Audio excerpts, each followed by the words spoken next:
Hello guys, race part 2 an element friction का हम लोग लेके आ रहे Fume spray. हैं। सबको पता है इक्विलिब्रियम का मतलब क्या होता है? ये फिजिक्स वाला इक्विलिब्रियम। इक्विलिब्रियम का मतलब होता है आपका F net zero and tau net zero. Equilibrium दो तरह का होता है। एक होता है ट्रांसलेशनल इक्विलिब्रियम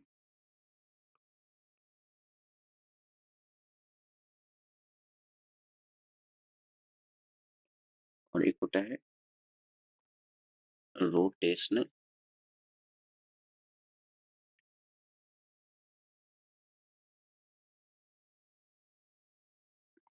ट्रांसलेशनल इक्विलिब्रियम में आपका एफ नेट जीरो होता है और रोटेशनल इक्विलिब्रियम में टाउ नेट जीरो होता है। तो यहाँ पर हम लोगों को जो एनएलएम में पढ़ना होता है, एनएलएम में ये पढ़ना होता है। और जो हम लोग रोटेशनल मोशन पढ़ते हैं, उसमें ये पढ़ना होता है। ठीक है, तो ये हो गया रोटेशनल इक्विलिब्रियम और ये हो गया ट्रांसलेशनल इक्विलिब्रियम। अब हम लोग देखेंगे। तो हम लोग देखने जा रहे हैं ट्रांसलेशनल इक्विलिब्रियम।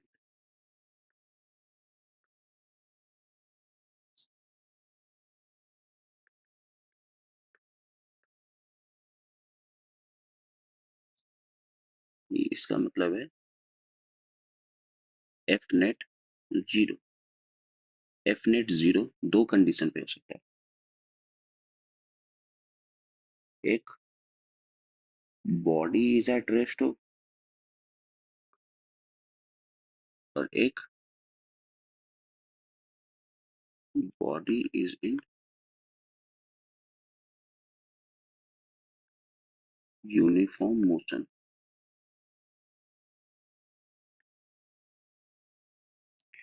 अगर बॉडी रेस्ट पे है तो acceleration is equal to zero और एफ नेट बराबर जीरो।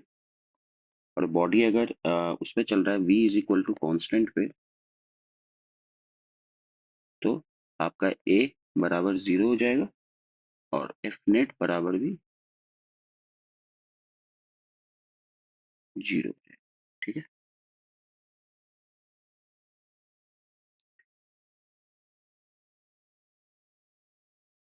हम्म, ये हो गया। अब इसका दो मेथड होता है ट्रांसलेशन इक्विलिब्रियम को सॉल्व करने का।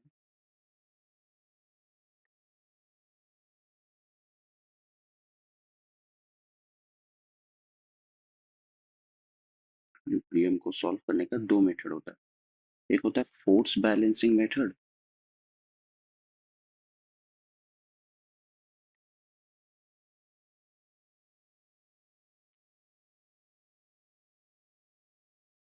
और एक होता है आपका लेमिनस थ्योरम। लेमिन्स थ्योरम भी बोलते हैं इसको। ठीक है। लेमिन्स थ्योरम में क्या होता है, मान लीजिए ये दो तीन फोर्स है, F1 force, F2 force, F3 force. ठीक है। ये बीटा है, ये गामा है और ये अल्फा है। तो इसको इस तरह से लिखते हैं, F1 sine alpha, F2 divided by sine beta और F3 divided by sine gamma. देखो ट्रिक क्या है, ये F1 फोर्स है ना, तो इसके सामने वाला एंगल, ये F2 है तो इसके सामने वाला एंगल, और ये F3 है तो इसके सामने वाला एंगल। ठीक है।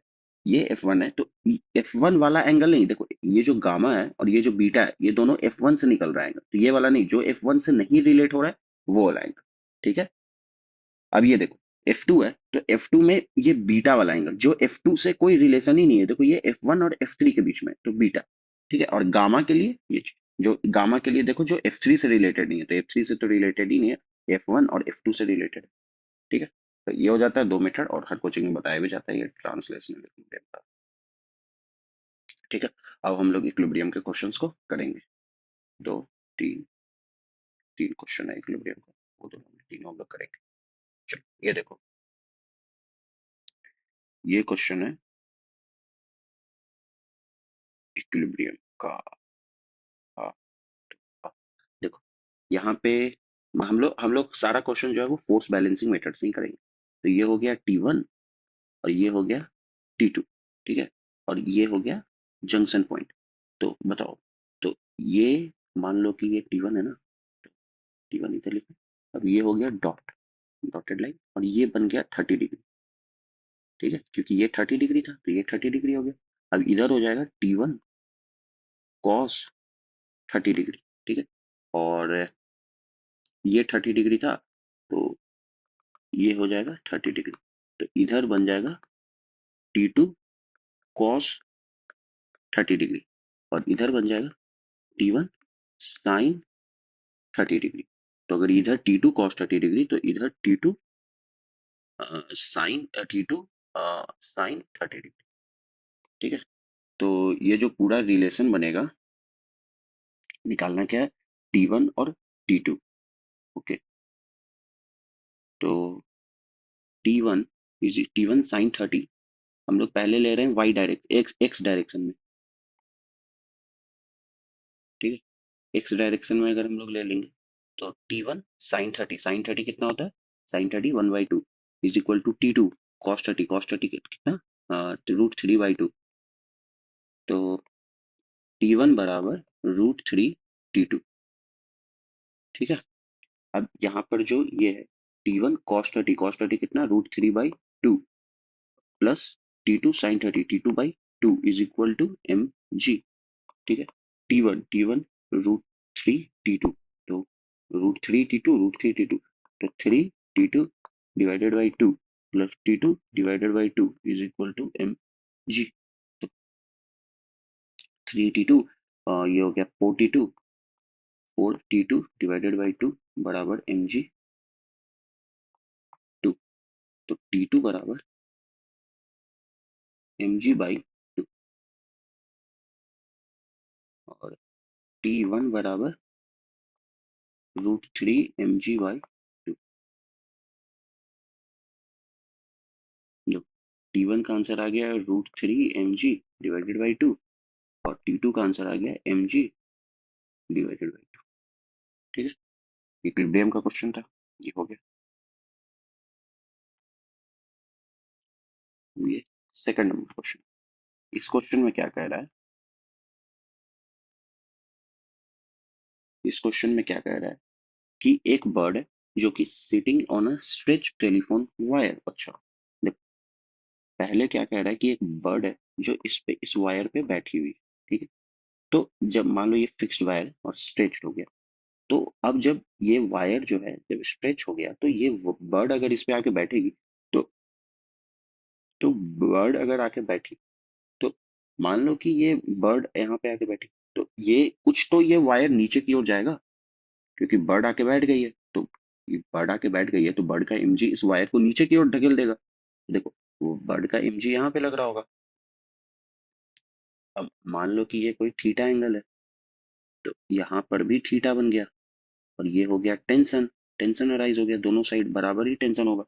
तो यहाँ पे हो गया 2t, इधर वाला t और इधर वाला t, दोनों वाला t से हो गया 2t, और इधर ये है तो ये हो गया t cos थीटा और एक और t cos थीटा, ठीक है। तो ये हो गया 2t cos theta is equal to mg, ठीक है। तो हाँ, तो t is equal to mg divided by 2 cos theta.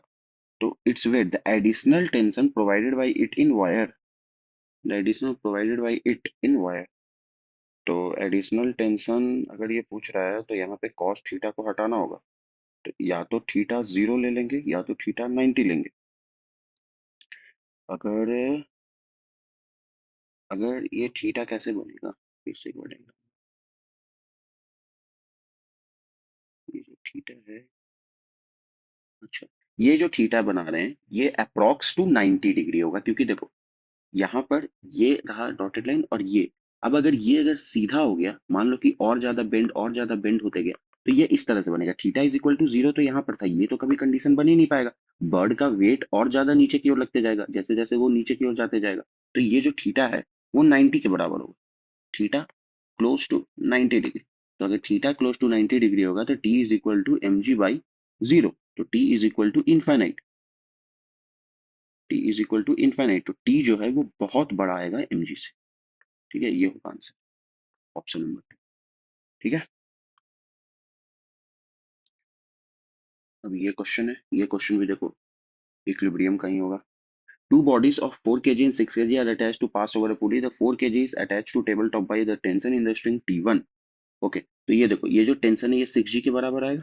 ठीक है, और ये 6G के बराबर, अब यहाँ पे देखो, ये फोर मास को अगर मैं ले लूँ, ऊपर लग रहा है 6G, नीचे लग रहा है 4G, और डिवाइडेड बाई T1, तो 6G माइनस 4G, मतलब 6G बराबर 4G प्लस T1, तो 6G minus 4G is equal to T one, तो टी वन बराबर 2G, 2G मतलब 20 न्यूटन।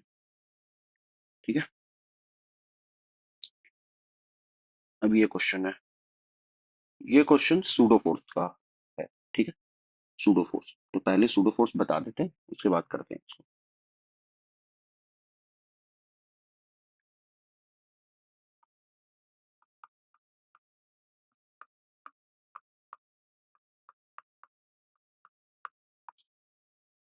ठीक है, सूडो फोर्स के बारे में हम लोग पहले जान लेते हैं, उसके बाद फिर ये वाला क्वेश्चन करेंगे। देखो, सूडो फोर्स जो होता है ना, एक इमेजिनरी फोर्स है, पहली बात तो, ऐसा कोई फोर्स लग नहीं रहा होता है।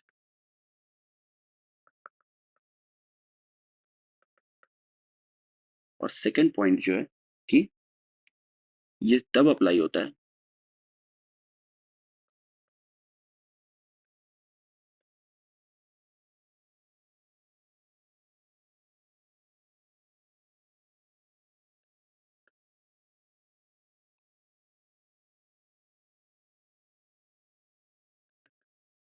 देखो, दो तरह का फ्रेम होता है, ये सब कोचिंगों में बताया ही जाता है। दो तरह का फ्रेम होता है, एक होता है इनर्शियल और एक होता है नॉन इनर्शियल। ठीक है, इनर्शियल फ्रेम उसको बोलते हैं अगर मेरा ये बस चल रहा है और मैं इसको ग्राउंड से देख रहा हूं, तो ये जो फ्रेम है जो मैं देख रहा हूं ये हो गया आपका इनर्शियल फ्रेम। लेकिन नॉन इनर्शियल फ्रेम उसको बोलते हैं ये कोई बस चल रहा है, ये जो बाहर से देख रहा है ये तो इनर्शियल फ्रेम पे देख रहा है, जो ग्राउंड से देख रहा है, लेकिन अगर मैं बस में बैठ के अगर बस को देख रहा हूं तो ये हो जाता है नॉन इनर्शियल फ्रेम। तो जो न्यूटन्स के लॉ है ना, वो इस वाले, मान लो कि ये दो बच्चा है,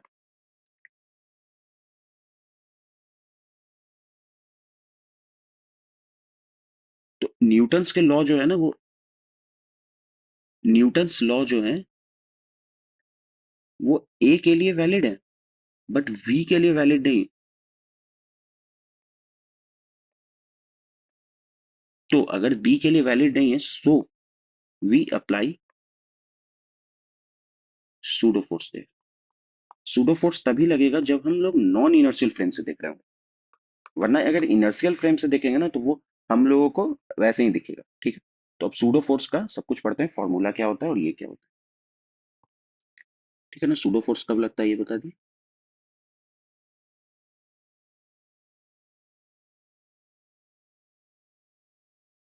देखो, इसका मैग्नीट्यूड क्या होता है, तो मैग्नीट्यूड जो होता है एफ सूडो का, वो होता है एम इंटू ए। ठीक है,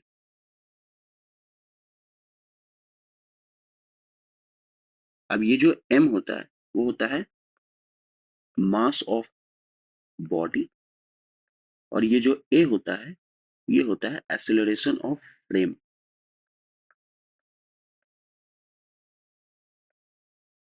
ठीक है, अब इसका जो डायरेक्शन होता है वो निकलता है अपोजिट टू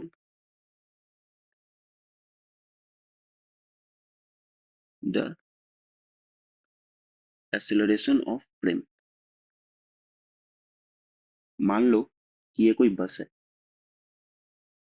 ठीक है, और तुम अंदर से बैठ के देख रहे हो, तो बस का एक्सेलरेशन इधर है, तो बस पे जो एफ सूडो लगेगा ना, एफ सूडो, वो लगेगा इधर।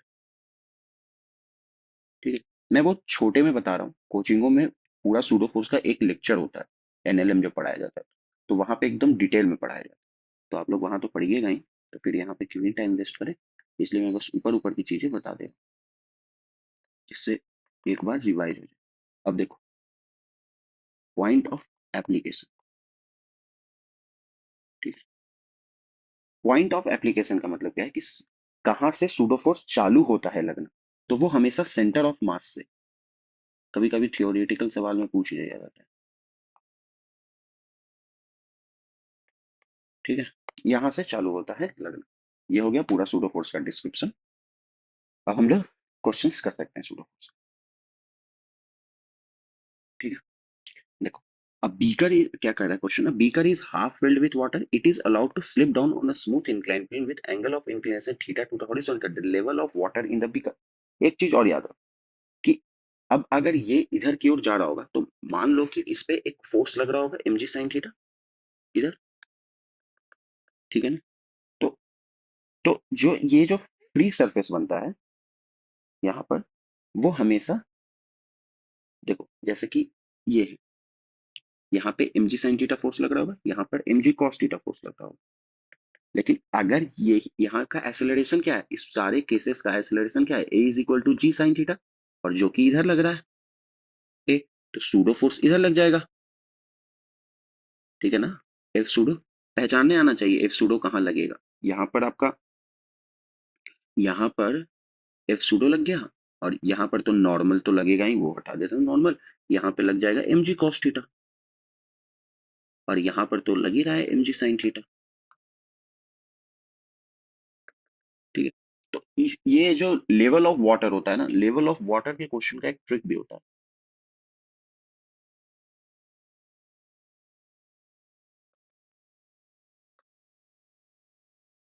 लेवल ऑफ वाटर के क्वेश्चन का ट्रिक क्या होता है कि फ्री सरफेस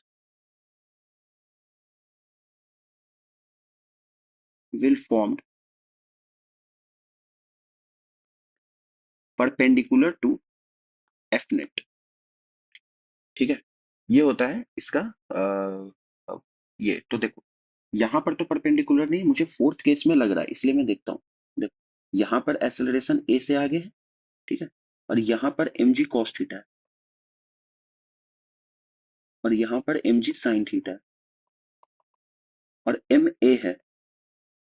तो यहाँ पर M A and M G sine theta will balance out, क्योंकि ए बराबर तो जी साइन थीटा है सारे केसेस में, तो बैलेंस आउट।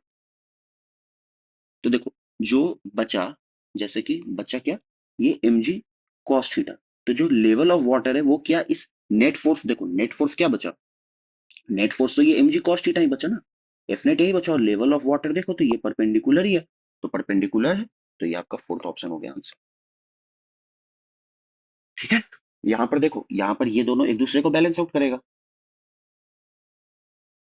तो क्या ये एम जी कॉस थीटा के लेवल ऑफ वाटर परपेंडिकुलर है, एम जी कॉस थीटा तो ऐसे लग रहा है, तो ये इसके परपेंडिकुलर थोड़ी ना आ रहा है, ये तो ऑब्ट्यूज एंगल इधर आ जा रहा है, इधर एक्यूट आ जा रहा है।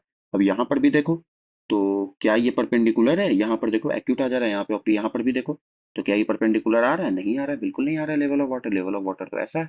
ठीक है, तो यहाँ पर ही परपेंडिकुलर आ रहा है, इसलिए यहाँ पे तो फोर्थ ऑप्शन सही। ठीक है, अब ये देखो फिर से इक्विलिब्रियम का क्वेश्चन है, ये इक्विलिब्रियम का क्वेश्चन है। देख, यहाँ पर क्या है कि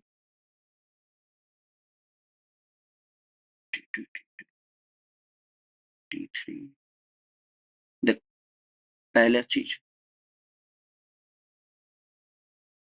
पुली के एक ही रस्सी में टेंशन इक्वल होता है। देख, ये पुली है, ये पुली, पुली का जो इधर है ना टेंशन T3, और इधर भी सेम रस्सी है, तो सीधा एक लाइन बोला जाता है कि रस्सी सेम तो टेंशन सेम। ठीक है, पुली के केस में।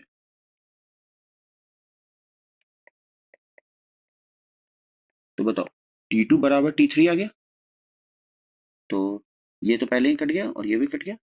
अब बचा T1 और T2। तो देखो, T1 sine theta is equal to T2 sine theta. तो साइन थीटा कट गया, तो T1 बराबर T2 हो गया। तो T1 बराबर T2, तो T2 बराबर T3। तो T1 is equal to T2 is equal to T3। A बराबर बी, बी बराबर सी, तो A is equal to B is equal to C. Option number 4। ये भी इक्विलिब्रियम का क्वेश्चन है। ये तो आसान ही है एकदम। यहाँ पे 30 डिग्री, तो यहाँ पर T1 कॉस 30 डिग्री, और यहाँ पर T1 साइन 30 डिग्री, और यहाँ पे 2 kg वेट है, 2 kg वेट का उस कल ही बताया था 20 हो जाता है, तो यहाँ पर 20 हो गया। तो T1 कॉस 30 डिग्री, क्या निकालना है, T2 निकालना है। ठीक है, तो पहले T1 की वैल्यू निकाल लेते हैं ना। T1 cos 30 degree √3/2 is equal to 20। तो ये हो गया T1 बराबर 40 डिवाइडेड बाई √3। ठीक है, अब साइन 30 है, तो T1 is equal to T1 बराबर 40 बाई √3 into is equal to T2 into 1/2। ये हो गया 20। तो T2 बराबर, अच्छा केजी वेट में पूछा है, ओके, तो केजी वेट में 20 को 2 लिख दो, 2/√3। ठीक है, 2/√3। सही तो लिखा हूँ।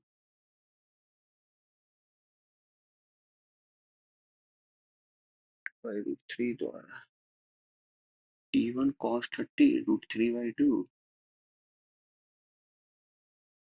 ओह शिट शिट शिट, ये क्वेश्चन।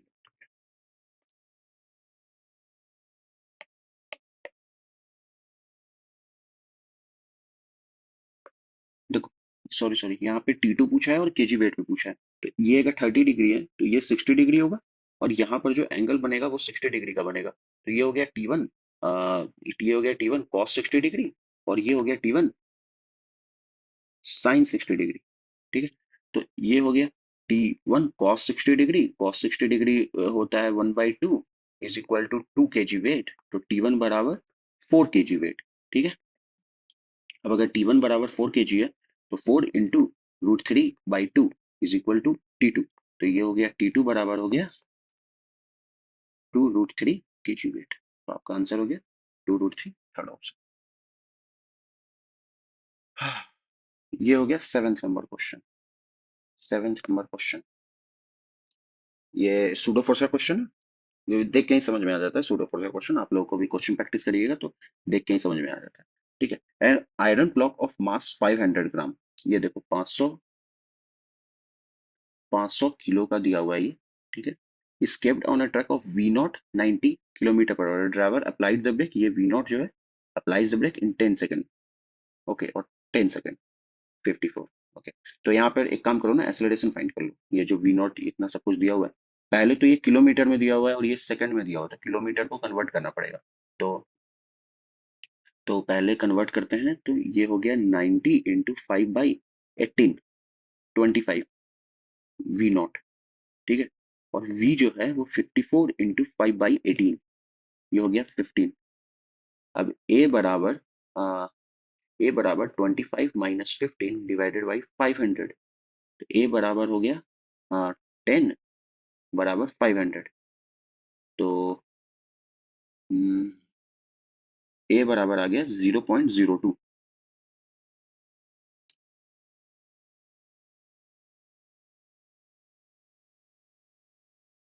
ओ, यहाँ पर ए बराबर टाइम रखेंगे ना, टाइम 10 सेकंड दिया हुआ है ना, डिवाइडेड बाई 10 हो गया 1। ठीक है, यहाँ पर हो गया 1। यहाँ पर ए इज इक्वल टू ΔV/T रख रहे थे ना, मैं मास रख दिया था, ए इज इक्वल टू F/m रख दिया था। ठीक है, अब ए इज इक्वल टू 1 आ गया, -1 होगा क्योंकि ये बॉडी जो है वो 90 से 54 जा रहा है, तो रिटार्डेशन हो रहा है। तो V0 अगर इधर लग रहा था, तो एक्सेलरेशन इधर लगेगा। ठीक है, एक्सेलरेशन इधर हो जाएगा 1। अब ये ब्लॉक लेता हूं मैं, ठीक है। अब ये ब्लॉक पे एक्सेलरेशन तो इधर है 1, तो जो एफ सूडो होगा वो इधर लगेगा, क्योंकि F pseudo opposite to the direction लगता था। यहाँ पे लग गया नॉर्मल, यहाँ पे लग गया mg। ये ब्लॉक लिए हैं, ठीक है। अब अब क्या पूछा है, what constant force act on a block during this time if the block not slide on the trapped. Oh, तो फ्रिक्शन पूछा है कि कौन कितना फोर्स लगेगा जिससे वो स्लाइड ना हो, तो ये तो होता है फ्रिक्शन, ठीक है। तो फ्रिक्शन हो गया एफ सूडो के बराबर, एफ सूडो के बराबर, ठीक है। तो फ्रिक्शन एफ सूडो कितना है, एफ सूडो हो गया m इंटू ए, 500 -500, तो यहाँ पर जो फ्रिक्शन हो गया वो भी हो गया -500, ठीक है। ये 8 number question, the concept of inertia is explained in Newton first law of motion. ये तो कल ही बताया था। Select the correct regarding it is use to make, ये तो बताया ही आप लोगों को, थर्ड पॉइंट, ठीक है। ये हो गया। तो अब आ गया फ्रिक्शन। तो फ्रिक्शन तो कोचिंग में पढ़ाया ही जाता है, तो तभी मैं भी थोड़ा मतलब बता दे रहा हूँ फ्रिक्शन के बारे में। और बाकी तो कोचिंग में बहुत ही बढ़िया से पढ़ाया ही जाता है फ्रिक्शन।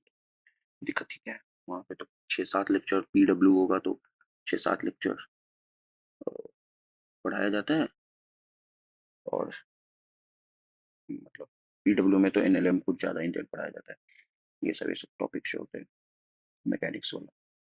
तो ठीक है, यहाँ पे फ्रिक्शन जान लेते हैं क्या होता है।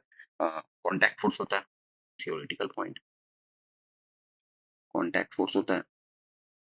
फिर दूसरा, अ, ये क्या अपोज करता है, oppose relative motion between two bodies, ठीक है। अब दो तरह का फ्रिक्शन होता है, स्टैटिक और काइनेटिक, ठीक है। स्टैटिक का मतलब हो गया, स्टैटिक फ्रिक्शन का मतलब हो गया बॉडी जो है वो रेस्ट पर है, ठीक है। सेल्फ एडजस्टिंग फ्रिक्शन होता है ये। और ये हो गया काइनेटिक फ्रिक्शन, ये हो गया सेल्फ एडजस्टिंग, ठीक है। मैक्सिमम वैल्यू जो होता है इसका ऑफ स्टैटिक फ्रिक्शन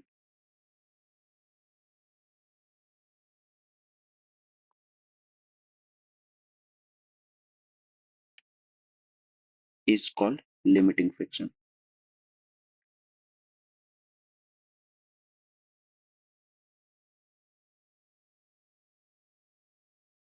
ठीक है। और kinetic friction, kinetic friction motion होने पे लगता है जब velocity not equal to zero रहे, और ये होता है कांस्टेंट फ्रिक्शन,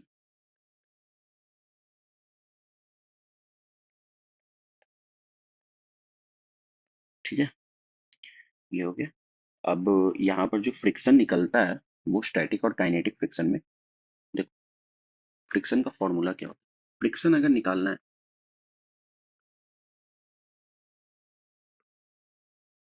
तो इसको हमेशा करते हैं म्यू इंटू एन, ठीक है।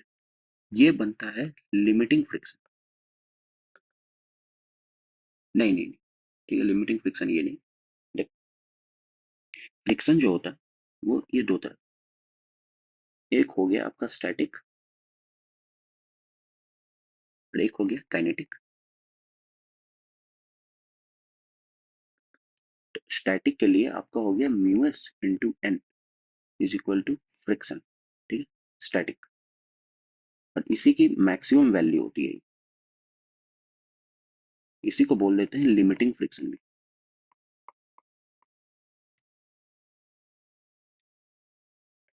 ठीक है।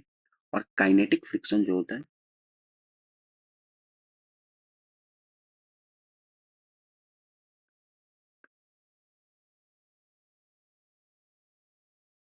काइनेटिक फ्रिक्शन जो होता है वो होता है एफ के म्यू के इंटू एन, ठीक है।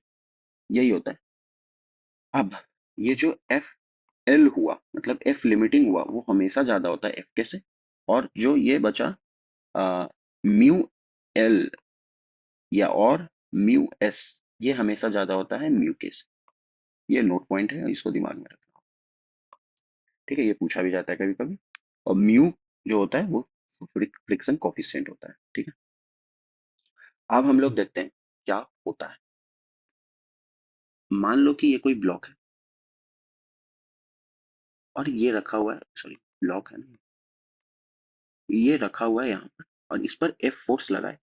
ठीक है, और ये रफ सरफेस है, और यहाँ पर म्यू है। ठीक है, म्यू एस है और म्यू के। ठीक है, ये दोनों। ठीक है ना। अब देखो क्या हो। मान लो कंडीशन एफ, पहले तो यहाँ पे एफ एल लिखो। सबसे पहले फ्रिक्शन के क्वेश्चन को सॉल्व करने का तरीका, पहले निकालो एफ एल और म्यू एस इंटू एन होगा।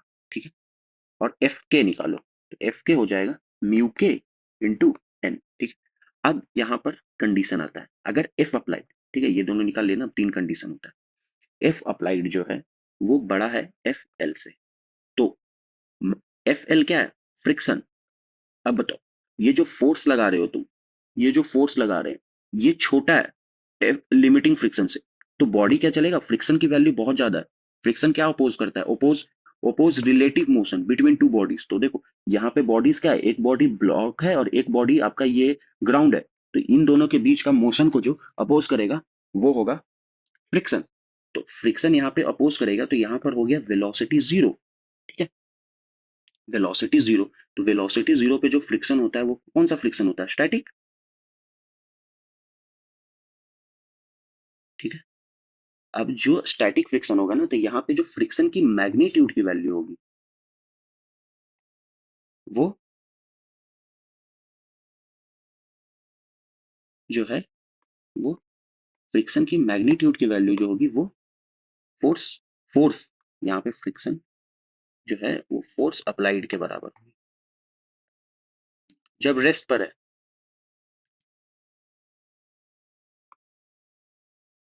अब बी में जब एफ अप्लाइड और एफ एल दोनों बराबर है, तो इसको बोलते हैं just starts to move.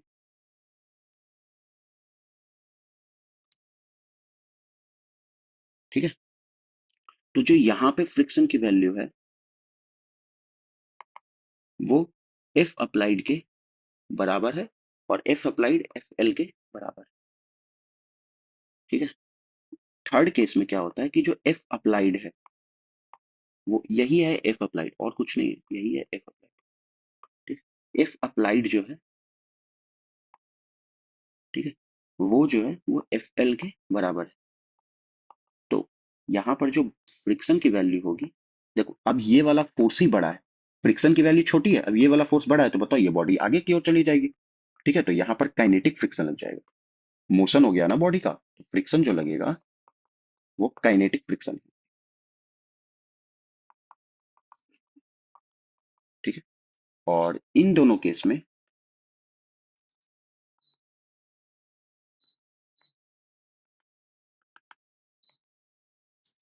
Acceleration जो होता है वो जीरो के बराबर। ठीक है, बट यहाँ एक्सेलरेशन जो होगा वो देखो बॉडी पे तो कुछ इस तरह से लगेगा ना, यहाँ पे फ्रिक्शन जो है वो काइनेटिक के बराबर है, यहाँ पे फ्रिक्शन की जो मैग्नीट्यूड की वैल्यू है वो एफ काइनेटिक के बराबर हो जाएगी। ठीक है, और यहाँ पे जो एक्सेलरेशन है वो एफ अप्लाइड माइनस एफ के डिवाइडेड बाई एम हो जाएगा। ठीक है, ये तीन चीज बता दी, हो गया, या इतना ही था फ्रिक्शन, कंप्लीट हो गया। ठीक है, यही था फ्रिक्शन, और अब कंप्लीट हो गया। और अब इससे बहुत ज्यादा डिटेल कोचिंग में पढ़ाया जाता है, तो आप लोग वहीं से करिए, क्योंकि मैं कितना भी पढ़ाऊँ कोई फायदा तो है नहीं इसका, क्योंकि पढ़ना तो कोचिंग में ही है।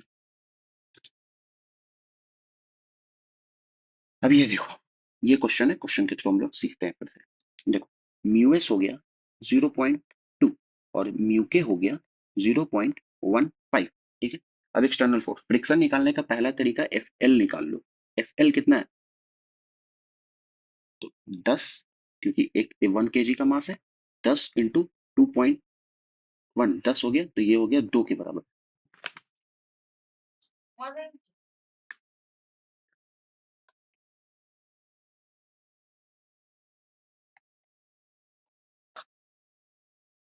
जो एफ एल है वो 2 न्यूटन के बराबर। ठीक है। अब यहाँ पे एफ के भी होगा। ठीक है। अब यहाँ पे एफ के भी निकालेंगे। एफ के जो है वो 15/10, 100 सॉरी, इंटू 10, ये हो गया 1.5 के बराबर। ठीक है। 1.5 न्यूटन के बराबर हो गया काइनेटिक फ्रिक्शन। अब देखो क्या क्या पूछा है। अब the force of friction on the block. ठीक है। अब फोर्स ऑफ फ्रिक्शन पूछा है, तो ये क्या पूछा है? ये पूछा है एफ लिमिटिंग। जब ब्लॉक पे कोई फोर्स लगा ही नहीं रहे हैं, तो वो कौन सा फोर्स लगाएगा? F limiting is equal to 2 newton. इसका आंसर हो गया 2 न्यूटन। ठीक। Its acceleration. अब देखो अब देखो एक्सेलरेशन की वैल्यू बोल रहा है जब एफ बराबर 1 न्यूटन है। एफ बराबर 1 न्यूटन है, तो एफ बराबर 1 न्यूटन पे एफ 1 न्यूटन के बराबर। ठीक है। तो और अब बताओ जो फोर्स अप्लाइड है और एफ एल है वो बड़ा है, क्योंकि ये 2 न्यूटन है और ये 1 न्यूटन है। तो जब ये 2 न्यूटन है 1 न्यूटन है, तो यहाँ पे स्टैटिक फ्रिक्शन। और स्टैटिक फ्रिक्शन में जब ये छोटा होता है तो फ्रिक्शन की वैल्यू, एक्सेलरेशन पूछा है तो एक्सेलरेशन यहाँ पे 0 हो गया। अब 2 न्यूटन है तो 2 न्यूटन है तो भी एक्सेलरेशन कितना होगा? एक्सेलरेशन वही होगा, क्योंकि F applied is equal to F L. तो यहाँ पर भी एक्सेलरेशन की वैल्यू 0 होगी। अब लेकिन यहाँ पर अलग हो जाएगा। यहाँ पर एक्सेलरेशन देखो, F applied is greater than F L. C में F applied is greater than F L. तो यहाँ पर कंडीशन चेंज हो जाएगा और यहाँ पर जो होगा वो हो जाएगा A is equal to F applied minus F kinetic by M. F static नहीं, ये पॉइंट याद रखना। यहाँ पर देखो, यहाँ पर एफ के है, एफ स्टैटिक मत कर देना। यहाँ पर जो फ्रिक्शन का मैग्नीट्यूड का वैल्यू भी होगा ना, वो एफ काइनेटिक होगा, उसको भी स्टैटिक मत कर देना। ठीक है। तो एफ के बाई एम। तो एफ अप्लाइड कितना है? एफ अप्लाइड हो जाएगा 2.5, माइनस काइनेटिक फ्रिक्शन कितना है 1.5, और डिवाइडेड बाई एम कितना है 1। तो एक्सेलरेशन बराबर आ गया 1.5, ये हो गया एक्सेलरेशन बराबर 2.5, 1.5 metre per second square. Acceleration बराबर ये हो गया, यहाँ का एक्सेलरेशन की वैल्यू आ गई 1। ये था पहला क्वेश्चन फ्रिक्शन का। अब ये दूसरा क्वेश्चन देखो, यहाँ पर क्या कह रहा है कि फोर्स लग रहा है जस्ट मूव। तो जस्ट मूव मतलब क्या है? जो एफ अप्लाइड है वो फ्रिक्शन के बराबर होगा। तो देखो यहाँ पर एफ कॉस थीटा और यहाँ पर हो गया एफ साइन थीटा।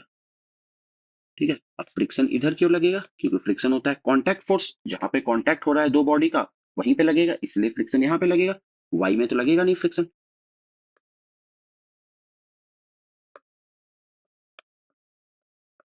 ठीक है। अब बताओ यहीं पे नॉर्मल भी लगेगा और यहाँ पर एम जी हो जाएगा। तो नॉर्मल बराबर क्या होगा? Normal is equal to M G minus F sine theta. ठीक है। अब जस्ट स्टार्ट्स टू मूव है, तो जो फ्रिक्शन होगा वो एफ कॉस थीटा के बराबर होगा। और फ्रिक्शन की वैल्यू क्या है? Mu into N is equal to F cos theta. अब म्यू और एन बराबर क्या हो जाएगा? Mu N. तो mu M G minus F sine theta is equal to F cos theta. अब इस एफ की वैल्यू निकालनी है, तो देखो इस एफ की वैल्यू, तो यहां हो गया mu M G is equal to F cos theta plus F sine theta.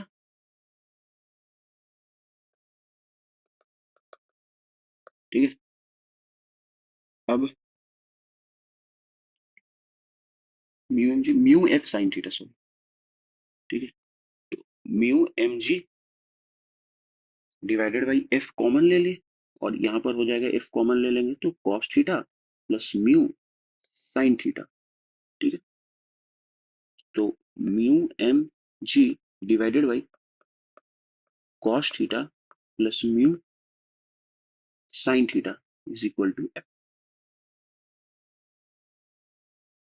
ये आपका हो गया आंसर। ठीक है, ये थर्ड क्वेश्चन है, find the value of pushing force for body just move. ये भी देखो एकदम हूबहू वही क्वेश्चन है, बस थीटा का एंगल बदल दिया गया है। तो यहाँ पर थीटा का अगर एंगल बदल दिया गया है तो ये हो जाएगा एफ, एफ कॉस थीटा, और यहाँ पर हो जाएगा एफ साइन थीटा, और यहीं पे नॉर्मल, यहीं पे एम जी। ठीक है, और फ्रिक अगर एफ इधर लग रहा है तो फ्रिक्शन इधर लग जाएगा। ठीक है ना, तो बताओ इस डायग्राम को देख के बताओ कि जो फ्रिक्शन बराबर आपका आ जाएगा एफ कॉस थीटा। ठीक है, फ्रिक्शन हो गया mu into N is equal to F cos theta, और एन क्या है, एन जो होगा वो हो जाएगा M G plus F sine theta. ठीक है, तो एन एन का वैल्यू यहाँ पे रख दो, mu M G plus F sine theta is equal to F cos theta. ठीक है, तो यहाँ पर हो गया म्यू एम जी प्लस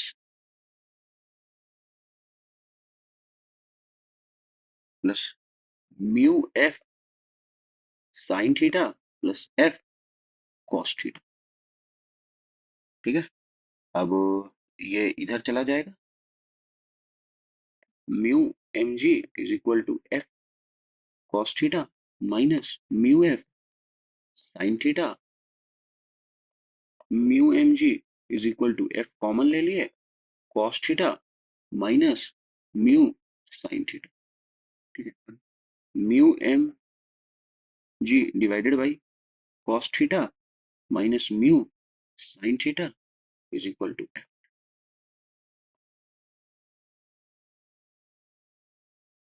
ठीक है,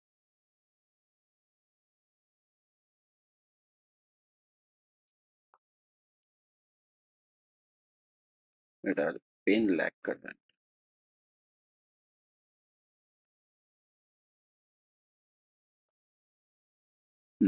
ठीक है,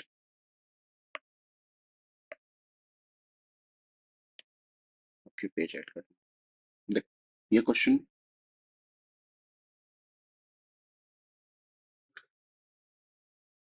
अब ये क्वेश्चन देखो, ये क्वेश्चन क्या है, यहाँ पर पता करना है ना एम जी, तो जो यहाँ पे एफ अप्लाइड है ना, एफ अप्लाइड जो है वो एम जी के बराबर है।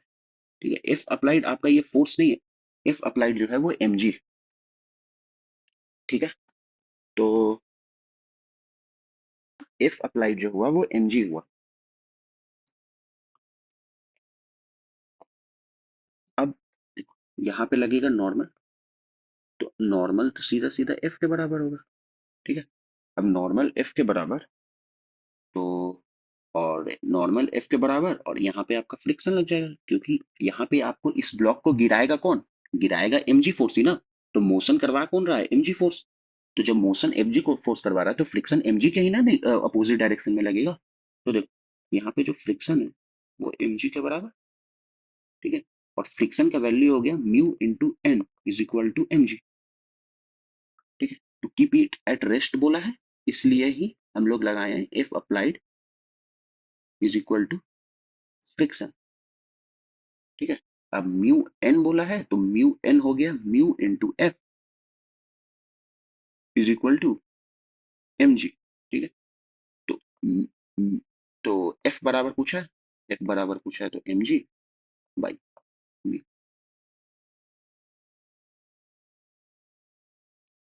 ये पांचवा क्वेश्चन क्या पूछा है, फोर्स ऑफ फ्रिक्शन। ठीक है, फोर्स ऑफ फ्रिक्शन बोला है, तो फोर्स ऑफ फ्रिक्शन के लिए हम लोग क्या करते हैं, हम लोग सीधा निकाल देंगे स्टैटिक फ्रिक्शन। तो म्यू इंटू एन, यहाँ का एन क्या होगा, एन हो जाएगा आपका एम जी कॉस 37, और यहाँ पे हो जाएगा एम जी साइन 37। तो पहले साइन एम जी कॉस 37 और एम जी साइन 37 निकाल लेते हैं। mg cos 37 की वैल्यू हो जाएगी कितना 40 इंटू cos 37 4/5 8 32 ठीक है। और mg sin 37 जो होगा वो हो गया 40 sin 37 3/5 8 24 ठीक है। तो mg sin 37 24 और ये हो गया 32 ठीक है। तो mu into N friction force निकल गया। फ्रिक्शन फोर्स पहला म्यू हो गया कितना 4/10 इंटू नॉर्मल हो गया 32 तो 32 इंटू 4 128 to 128 12.8 न्यूटन फ्रिक्शन का वैल्यू ठीक है। पहला हो गया। अब एक्सेलरेशन ऑफ द ब्लॉक बोल रहा है तो बताओ एक्सेलरेशन। अच्छा एक्सेलरेशन तो निकलेगा ना क्योंकि देखो ये हो गया एफ अप्लाइड ठीक है। और बी में जब एफ अप्लाइड बड़ा होता है एफ एल से एफ एल कितना है 12.8 और एफ अप्लाइड कितना है 24 तो एक्सेलरेशन निकलेगा बताया अभी एक्सेलरेशन 24 माइनस 12.8 डिवाइडेड बाई 4 तो 24 माइनस 12.8 डिवाइडेड बाई 4 तो 13 तो 12.8 तो 11.2 11.2 डिवाइडेड बाई 4 2 2 2 और 32 2.8 एक्सेलरेशन निकल गया 2.8 ठीक है। अब ये क्या बोला है मिनिमम फोर्स। चलो ये इसके लिए अगला पार्ट बनाते हैं क्या बोला है क्वेश्चन में पहले डायग्राम में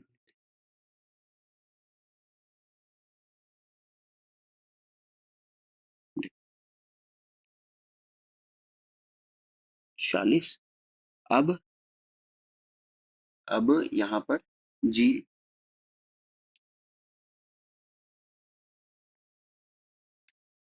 साइन 37 और यहाँ पे हो जाएगा एम जी कॉस 37 और यहाँ पे हो गया नॉर्मल और यहाँ पे निकल गया। अब क्या बोला है यहाँ पे minimum force required to prevent a downward sliding मतलब फोर्स हमें डाउनवर्ड स्लाइडिंग को रोकने के लिए लगाना है तो फ्रिक्शन तो इधर ही लगेगा ठीक है। तो अगर हमें डाउनवर्ड स्लाइड हो रहा है तो फोर्स इधर लगाना है ठीक है। तो अब बताओ मिनिमम फोर्स कितना लगाएंगे ताकि डाउनवर्ड स्लाइडिंग रुके ठीक है। तो ये एम जी साइन 37 कितना आ रहा था 24 तो 24 बराबर फ्रिक्शन प्लस एफ फ्रिक्शन की वैल्यू कितनी थी 12.8 ना हाँ ये था 12.8 तो 24 माइनस 12.8 बराबर एफ तो 12.8 बराबर एफ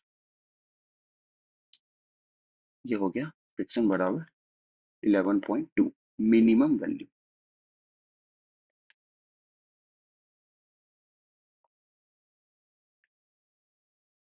ठीक है।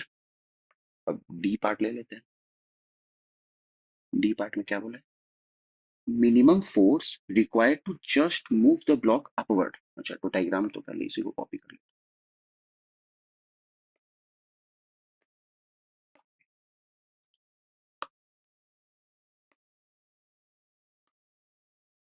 फोर्स के डायग्राम को चेंज करना होगा कहाँ बोला है मिनिमम फोर्स देखो क्या बोला है minimum force to require just move the block upward तो ब्लॉक को अपवर्ड भेजना है ब्लॉक को अगर अपवर्ड भेजना है तो हमारा जो फोर्स लगेगा हमारा जो फोर्स लगेगा वो तो हाँ, हमारा जो फोर्स लगेगा वो तो इधर लगेगा ठीक है और जो फ्रिक्शन लगेगा वो तो इधर लगेगा क्योंकि ब्लॉक जो है वो ऊपर जा रहा है ब्लॉक को ऊपर भेजना है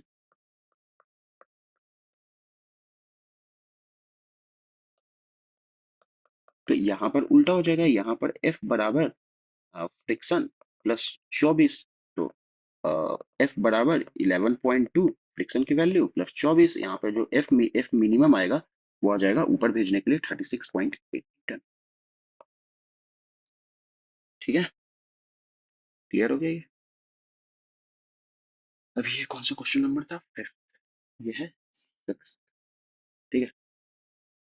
अच्छा a block of mass 10 kg is kept over a rough surface and a force F is equal to 4t applied on it at what value of t it will start moving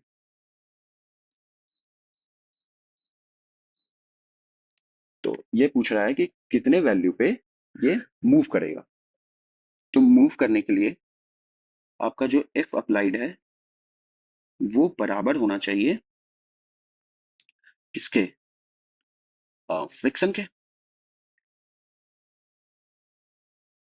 will start moving, ठीक है, find the value of T when it will start moving. तो मतलब वो चलना चालू हो गया, तो चलना चालू हो गया तो या तो ये बराबर होगा या तो ये इस तरह से होगा।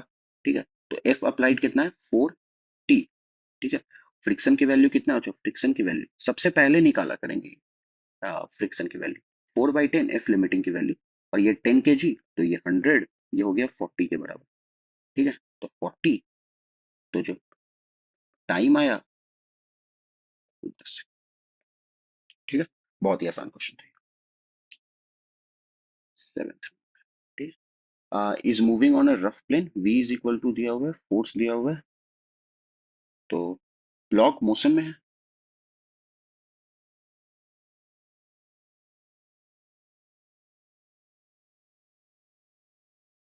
तो काइनेटिक फ्रिक्शन लगेगा। ठीक है, तो काइनेटिक फ्रिक्शन क्या होगा, म्यू एम जी, यही होगा फ्रिक्शन की वैल्यू, क्योंकि एफ एफ म्यू एस और म्यू के दोनों बराबर दिया हुआ है क्वेश्चन में। तो 6/10 इंटू 100, 60 न्यूटन। ठीक है, एफ के में तो वैसे नहीं होता ना, एफ के में तो सीधा हो जाता।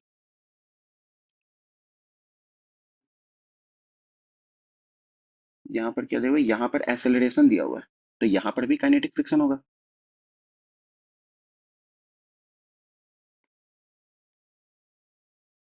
क्योंकि एक्सेलरेशन आ गया, तो काइनेटिक फ्रिक्शन। अब काइनेटिक फ्रिक्शन तो value of coefficient of kinetic friction बोल रहा है। तो देख, यहाँ पे एफ अप्लाइड दिया हुआ है, तो एक्सेलरेशन 2 दिया हुआ है, तो और मास 10 kg, तो ए बराबर हम लोग लिखते थे ना, एफ अप्लाइड माइन, ये कौन सा कंडीशन है जहाँ पे एफ अप्लाइड जो है वो बड़ा हो जा रहा है एफ एल से, तो F applied minus F L divided by M. तो एम को उधर भेज दिया, तो एम 10 × 2 हो गया 20। एफ अप्लाइड कितना है, 40 माइनस एफ के, सॉरी यहाँ पे मैंने फॉर्मूला लिखा एफ के, तो ये आ गया 20 के बराबर एफ के। ठीक है, अब 20 के बराबर ये है, तो 20 is equal to mu into M G, 100 के बराबर। ठीक है, तो हाँ, तो ये 9th नंबर क्वेश्चन। यहाँ पर क्या बोल रहा है, constant velocity 10 metre per second. Constant velocity का मतलब है एक्सेलरेशन इज इक्वल टू 0। अब एक्सेलरेशन इज इक्वल टू 0 तो मतलब ये जस्ट स्टार्ट टू मूव भी तो हो सकता है। तो म्यू एम जी हो गया 100 into sine 37 into cos 37 4/5 is equal to M G, हो गया 100 इंटू साइन 37 3/5। देखिए, यहाँ पर इसका लगेगा नॉर्मल, यहाँ पे लगेगा एम जी कॉस 37, और यहाँ पर लगेगा एम जी साइन 37। ठीक है, तो ये हो गया F applied, F applied, F applied, और ये हो गया F applied is equal to friction. ये लगा दिए यहाँ पे 100 100 5 5, और ये हो गया 3/4। 3/4 जो होता है वो 0.75 के बराबर। ठीक है, अब ये क्वेश्चन है 10th नंबर, the ratio of acceleration of A and B is this. अच्छा, अच्छा, ये ए स्मूथ है और ये रफ है। ठीक है, और रेशियो ऑफ एक्सेलरेशन दिया हुआ है, ओके, तो A1/A2, ये कितना दिया हुआ है, 2:1। अब A1 की वैल्यू हो गई कितना, 10 sin 45। ठीक है, और A2 की वैल्यू हो गई 10 sin 45, 10 sin 45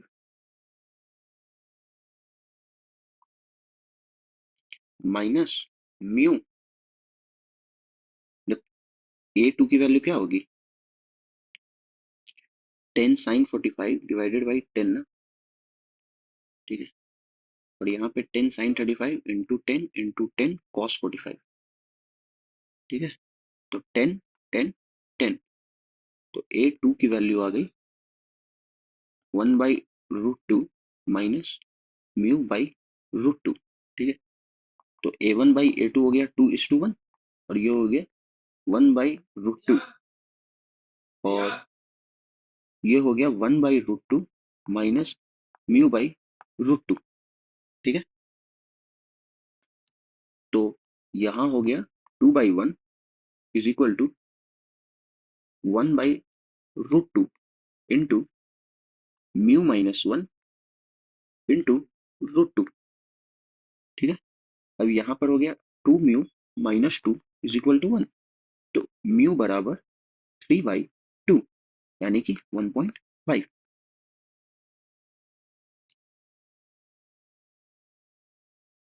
3/2 म्यू, ओ सॉरी सॉरी, ये 1 माइनस म्यू होगा ना, यहाँ पे माइनस हो गया, तो ये 1 माइनस म्यू है, तो 2, यहाँ से फिर से कर दे रहा हूँ, 2 - 2 म्यू इज इक्वल टू 1, तो 2 - 1 इज इक्वल टू 2 म्यू। अब यहाँ पे 1/2 इज इक्वल टू म्यू, ठीक है, 0.5।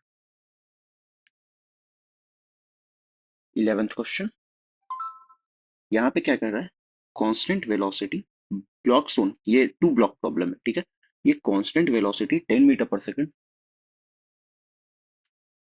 टुवर्ड्स राइट, कांस्टेंट वेलोसिटी से चल रहा है ये towards right, all surfaces are in are rough, ठीक है। यहाँ पे जो रफ है सरफेस, और यहाँ पे भी रफ है। The friction applied by B on A,